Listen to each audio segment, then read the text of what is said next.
and become death, the destroyer of worlds. 6 dan 9 Agustus tahun 1945, Amerika Serikat menjatuhkan 2 buah bom atom di kota Hiroshima dan Nagasaki.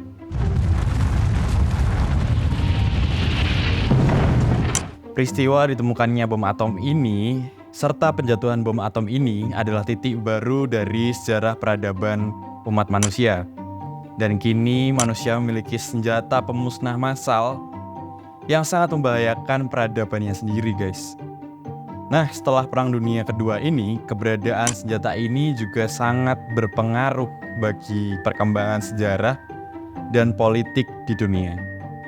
Mungkin kalian pernah mendengar istilah seperti nuclear deterrence atau kejadian penting dalam sejarah kayak misil Kuba, yang bisa dibilang ini adalah momen penting dan menentukan keberlangsungan dari peradaban umat manusia.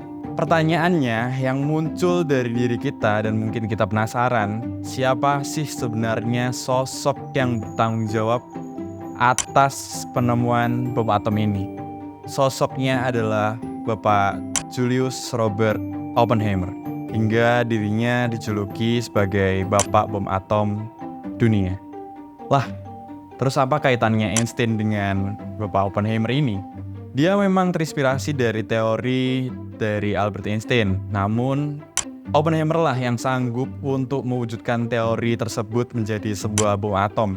Nah, di episode kali ini guys, aku mau membahas dan menceritakan siapa sebenarnya Julius Robert Oppenheimer itu.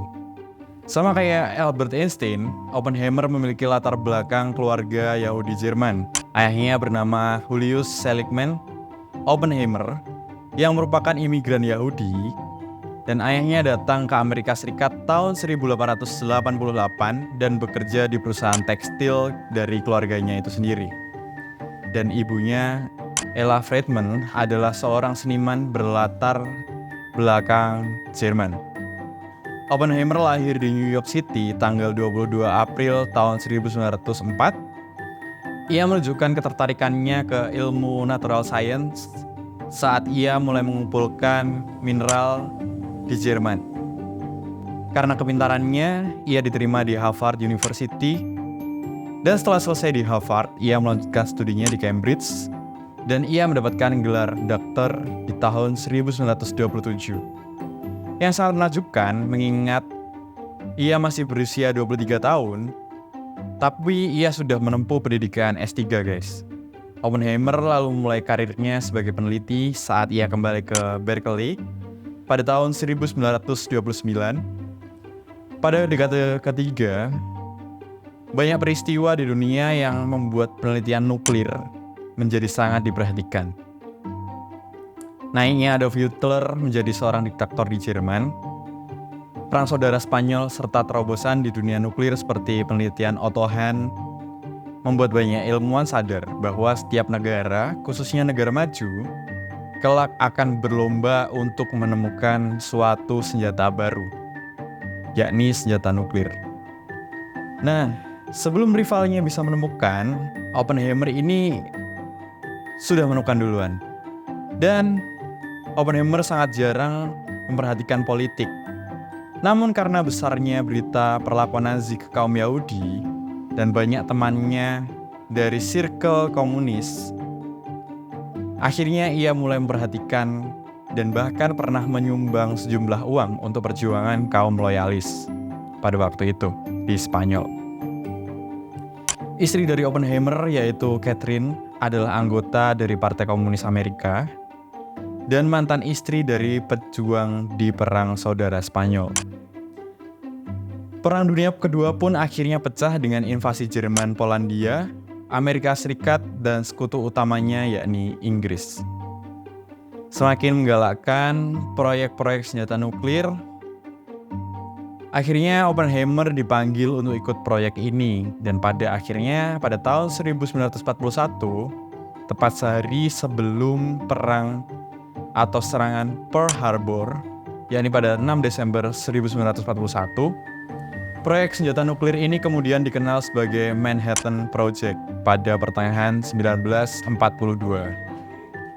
Bagaimana Jenderal Leslie Richard Groves Jr. dipercaya menjadi pengawasan dari proyek ini. Jadi 1942, Jenderal Groves Jr. secara resmi menunjuk Oppenheimer sebagai Scientific Director dari Manhattan Project.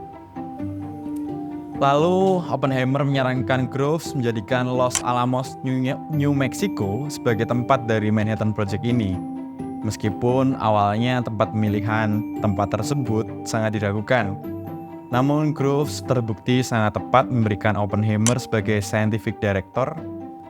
Puncak dari seluruh proyek Manhattan terbayarkan di kota Meksiko dengan meledaknya bom atom percobaan pertama yang sukses diledakkan, sehingga malam hari itu pun berubah menjadi sangat terang benderang, guys. Nah, berdasarkan pengakuan di kemudian hari, Oppenheimer melihat ledakan tersebut sambil berpikir, "Aku telah menjadi kematian penghancur dunia untuk umat manusia." Now I am become death, the destroyer of worlds. Musim panas tahun 1945, Perang Dunia Kedua sudah berakhir di Eropa. Namun sekutu masih harus melawan Jepang, negara poros terakhir. Sekutu tahu Jepang sudah tidak mungkin menang. Namun militer Jepang sangatlah keras dan kuat. Dan fanatik juga. Bagaimana mereka ingin bertempur hingga titik darah penghabisan mereka. Pada pertempuran Iwo Jima dan Okinawa memperlihatkan bahwa tentara Jepang itu sangatlah berbahaya dan mereka akan memastikan bahwa satu itu akan menjadi bayaran mahal untuk setiap meter daerah dari Jepang yang ingin mereka kuasai. Tanggal 2 Agustus 1945, intelijen Amerika menginfokan bahwa Jepang telah mempersiapkan 560.000 prajurit divisi yang siap mati, bayangkan, demi tanah air mereka.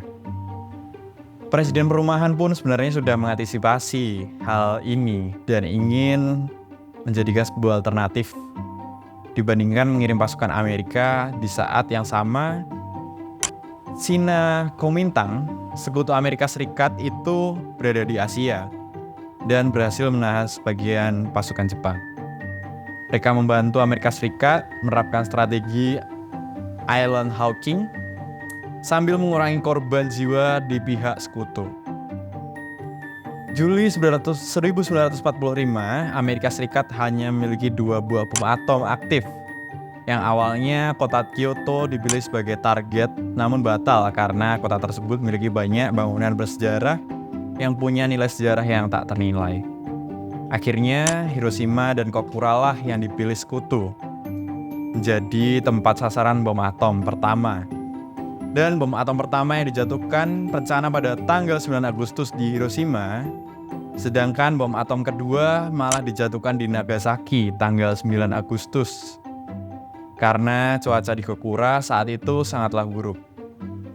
Jepang menyerah 6 hari kemudian dengan alasan bom atom. Meski kita tahu sebenarnya mereka menyerah karena khawatir dari Uni Soviet sudah siap menginvasi Jepang dan takut jika kaisarnya dijatuhkan oleh mereka. Kesuksesan Oppenheimer yang katanya sanggup membuat Jepang menyerah membuat Oppenheimer menjadi sangat terkenal, guys. Dan ia banyak mendapatkan pujian serta karirnya melejit.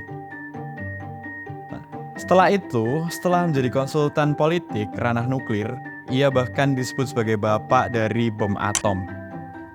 Namun saat acara penyerahan penghargaan yang dilaksanakan di Los Alamos, Oppenheimer berpesan bahwa senjata nuklir harus membuat umat manusia bersatu dan bukan saling berperang. Jika senjata nuklir dipakai untuk berperang, maka suatu hari nanti kemanusiaan akan terkutuk karena adanya senjata ini.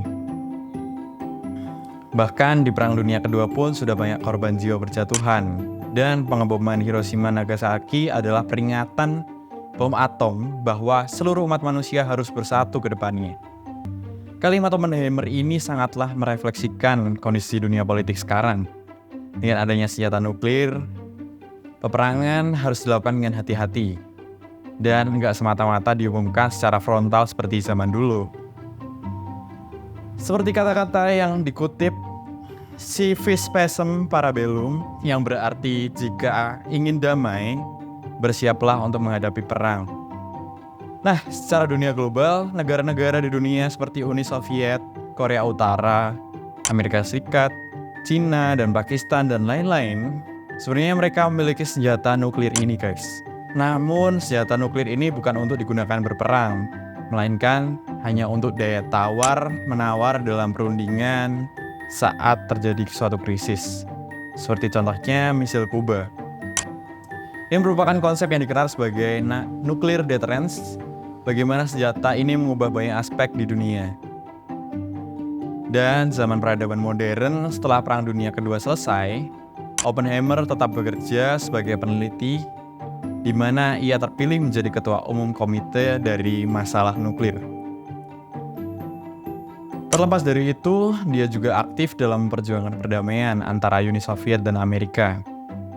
Oppenheimer sebenarnya menginginkan Uni Soviet dan Amerika saling bekerja sama suatu saat nanti, dan di dalam proyek atau di masa depan. Namun rupanya hal ini gagal karena Amerika Serikat ingin Uni Soviet tidak memiliki senjata ini. Dan di tahun 1953, Oppenheimer dituduh menjadi simpatisan komunisme juga karena masa lalunya yang dekat dengan orang kiri. Hal ini diperburuk fakta Klaus Fuchs, anggota Manhattan Project yang terbongkar. Dia menjadi orang dalam dari proyek tersebut. Ia diketahui memberi info pada Soviet mengenai proyek tersebut. Dan hal ini tentunya membuat Amerika kaget. Karena Uni Soviet sudah mengetahui rencana ini sebelum peristiwa Hiroshima dan Nagasaki dilakukan. Lalu izin Oppenheimer pun dicabut pada 1954 dan ia dilarang untuk ikut proyek lagi. Dan hari-hari ini Oppenheimer bekerja sebagai penulis dan pengajar dan bahkan memenuhi Jepang pada 1960. Presiden Lyndon Johnson menghargai jasanya sebagai Amerika Serikat di tahun 1963 dan ia meninggal pada 1967 karena kanker tenggorokan, di mana pemakamannya dihadiri oleh orang-orang yang terlibat dalam Manhattan Project tersebut, guys. Nah, bagaimana pendapatmu mengenai sosok Oppenheimer ini? Coba tulis di kolom komentar ya. Sekian dulu dari aku. Let's say thanks for everything and action.